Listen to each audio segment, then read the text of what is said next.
Давайте всех на стенд. Если вам интересно.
Mercedes-Benz recalls nearly 12,000 cars in China. According to China Daily, German automaker Mercedes-Benz will recall nearly 12,000 imported cars in the Chinese market due to safety issues. The State Administration for Market Regulation said that in the recalls were 11,212 GLE SUV and GLS SUV vehicles manufactured between October 28, 2018 and November 8, 2021. And 660 EQS vehicles produced between September 3, 2021 and November 25, 2021. The company will start to recall the vehicles on August 15th. The reason was that the vehicle's battery's ground cable might not function properly, which may trigger fire risks. From September 1st, the company will begin the recall of the EQS vehicles because the screw threads on traction fasteners on the vehicle's front and rear bumpers may not meet specifications. That was the main issue leading to safety risks.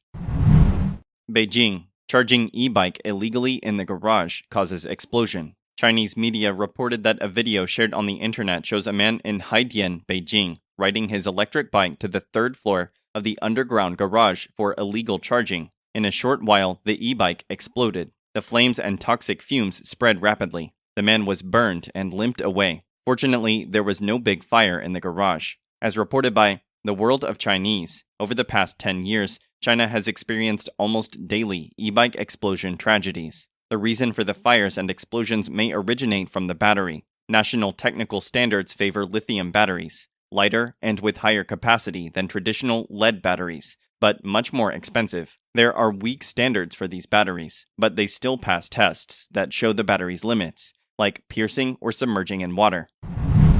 Unfinished overpass suddenly collapses for unknown reasons. Netizens say, tofu project. According to Chinese media, at about 9 a.m. on August 14th, a pedestrian bridge under construction at the intersection in Duyang City, Sichuan, collapsed during the construction process. Multiple videos shared on the internet show that the overpass suddenly collapsed while construction workers were working. According to Timed News, a Weibo user said that all municipal projects are currently rushing construction to organize a meeting. Many netizens said that the workers were in a hurry to get to work for face-saving projects. Building such tofu residue projects, whether it's good or bad, residents suffer. The incident is currently being investigated by authorities to determine the cause and deal with the consequences. Lawyer selling cold noodles makes for heated discussion among netizens. Recently, a person working in the law industry in China posted a photo on Weibo, attracting the online community's attention. The poster signed, "Are there any lawyers still doing these things now?" To be honest, the legal profession has been hit hard. In many places, it's restricted. Work is extremely difficult. Several lawyer friends are planning to disband the company. It is good for middle-aged lawyers who have some savings, but it is really not easy for many young lawyers. Attached to the post is a picture of a girl reading a book and standing next to a stall selling cold noodles. In front of the counter are stickers. A lawyer who sells cold noodles. If you buy cold noodles, you will get free legal advice. According to her self-introduction, she passed the legal exam. If this is true, her ability is not trivial, because it is a highly specialized competition. Someone questioned the girl's work in the comment section. Is it bad for the lawyer's image? This comment was immediately refuted. Almost starving to death, who needs an image anymore? May I ask if the image can be eaten?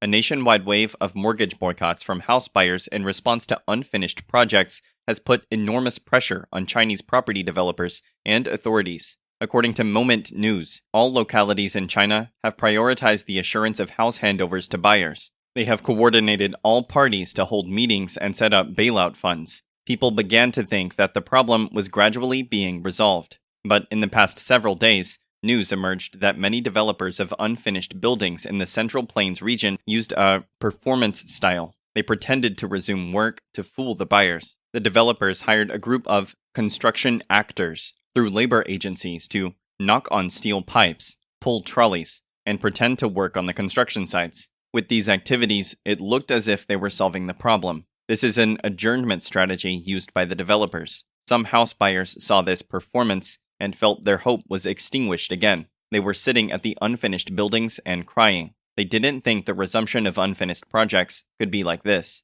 The buyers have borrowed the housing loans from banks and repaid them monthly. But the houses they bought long ago have not been handed over to them. Though the authorities have intervened, emphasizing the assurance of house handover at some conferences, the buyers' hope was finally dashed with the latest news. In the end, the humble buyers take all the responsibility and continue to suffer in the long wait. How long do they have to wait? 1 year? 2 years? 5 years? Or 10 years? No one knows for sure now. Everyone often gets the answer from the relevant agencies. After the investigation, there was no shutdown on the construction site. Some officials patted their chests. Don't worry, I will help you solve the problem this time. Go back and have a look. The construction site is still performing. The actions of real estate bosses reflect their hearts. Their performance game is by no means a long-term solution. The resumption of work without money on the account is all fake. The developers owe a lot of debt. The debt burden continues to weigh on numerous Chinese developers after the government launched a sweeping crackdown on leverage in the real estate sector in 2020.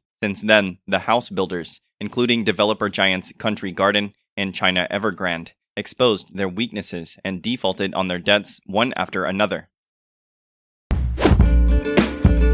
Вооруженные силы Российской Федерации продолжают специальную военную операцию на Украине.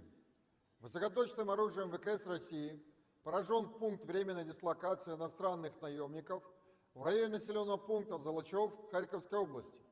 Уничтожено свыше 100 и ранено более 50 боевиков из Польши, а также Германии. В рамках контрбатарейной борьбы поражен взвод украинских артиллерийских орудий МСТА-Б в районе Майорска Донецкой Народной Республики. Кроме того, подавлено 3 взвода реактивных систем залпового огня «Град» в районах населенных пунктов Звановка, Солидар, Зайцево, а также 4 артиллерийских взвода орудия «Гиацинт».